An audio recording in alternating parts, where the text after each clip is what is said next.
Hello, hello, hello.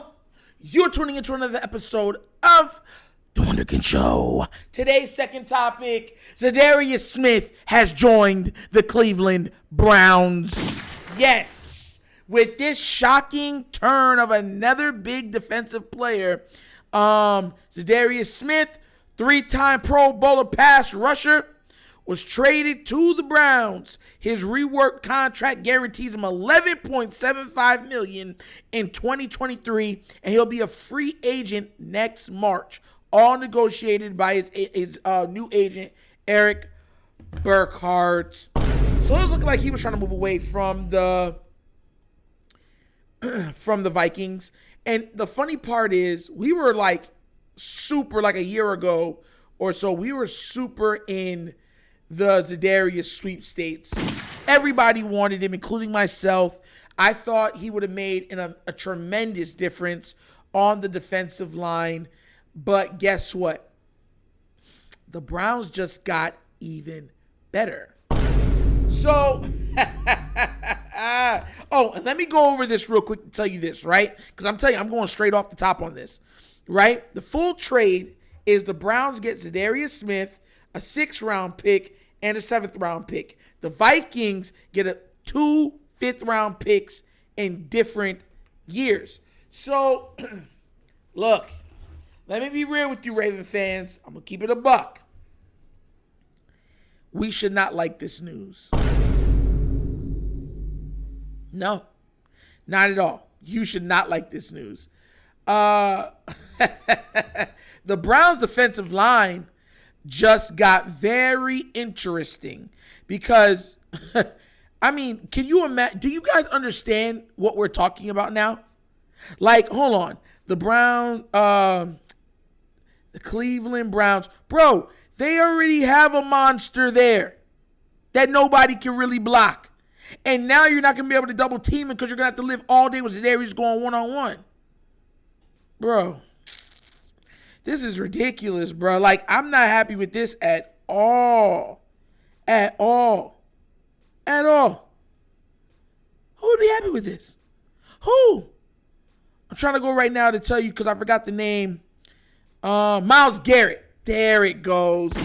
So now they got Miles Garrett on one side and you got Homie on the other. What are you going to really do? If you don't have 2 elite, and I mean elite tackles, your quarterback's going to be in for a long day. Because the tackles, the D tackles for the Cleveland Browns are not pushovers either. So what you're doing is, okay, you might be able, when they're coming around that side, to step up into the pocket, but you're not going to be able to. It's going to be, oh my God. It's literally going to be, it's going to be a nightmare. It's going to be a horror flick.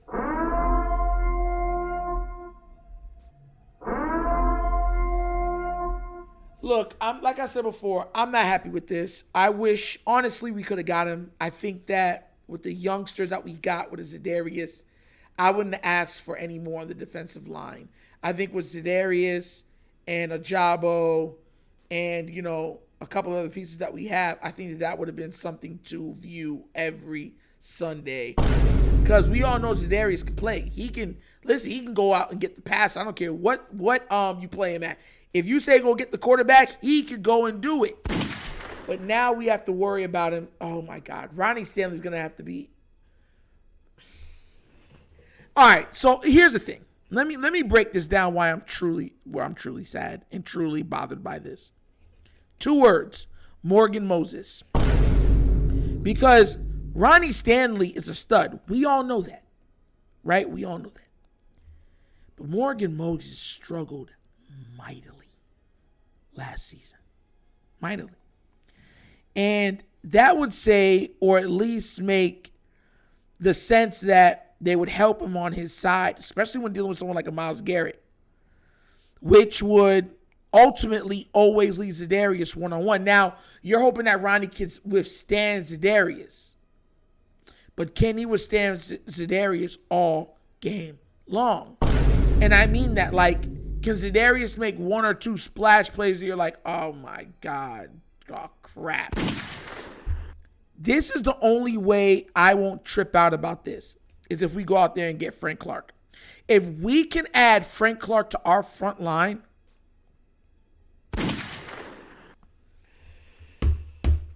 hey, bro, it will be a wonderful day. It'll be a lot of sketched out lines over there. Straight up. I mean, everybody already knows too. It's not like you don't know, you know what I mean, that would be special. The problem is if the Ravens can actually afford it, because they've already spent a lot of money. And to get talent, you have to spend money. So now this is more on the Ravens saying, what more are they willing to spend? They spent in free agency when it came to the wide receiver position. They added wide receiver depth. Now are they going to add more to the team regarding to the defense? I don't know. I just don't know. This could turn out to be nightmare. This is why I tried to tell y'all to watch out for the Browns this season, because you're not just dealing with Deshaun Watson. You're dealing with the Deshaun Watson that has another year under his belt in this system to regain his form and to build more chemistry with Amari Cooper. And the defense has never been a slouch for the Browns. Now you got the defensive line that just got better. And I don't want to hear anybody talking about Clowney. Clowney is not a pass rusher. He's a run stopper at edge. Okay, let's just be real. So, yeah, I'm not... Listen, man. My God, can you imagine if they still brought back Clowney on top of that? Yikes. So, that's where I'm kind of at with this. I seen it. I was like, that face you make when everything's going bad, but you just got to kind of take it. You're like, oh, I'm going to have to eat this L. You're just like... That's literally how I felt. And there's no other way to really feel about this, We just have to hope that our offensive line takes the proper steps towards getting better all off season and during training camp, because these teams are not playing. They're pretty much building these teams to say, look, attack the QB. Cut off the head of the snake and the rest will go limp. That's pretty much what they're saying. Get some monsters that can cause turnovers and pressure the quarterback into making bad throws, or get him on the ground or force fumbles or whatever, and then put somebody in the back that can pick them off. That's pretty much what they're saying. And it's not a bad formula. I'm telling y'all, watch out for the Browns next season. Do not sleep on them. Do not disrespect them. I'm telling y'all, the Browns are going to be a force to reckon with next season. Do not be alarmed or surprised if the Browns are second in the AFC North, because I'm not picking nobody over the Baltimore Ravens. But do not be surprised if they're second in the AFC North and the Bengals are third, fighting for a wild card. I mean, of course, so would the Browns, but the Browns would easily secure it, which I believe they'll win about 11 or 12 games easily. I think that the Bengals are going to win around 10 or maybe 11, but I think the Browns are going to win 12 games.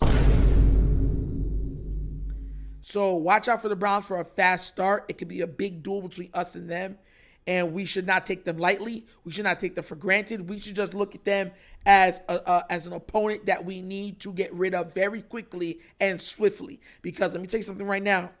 Deshaun Watson is a problem. I don't care how much he likes to rub. He can play. And we know when he's on his P's and Q's, he's a top 5 QB. You can hate me about saying that all you want to. He is.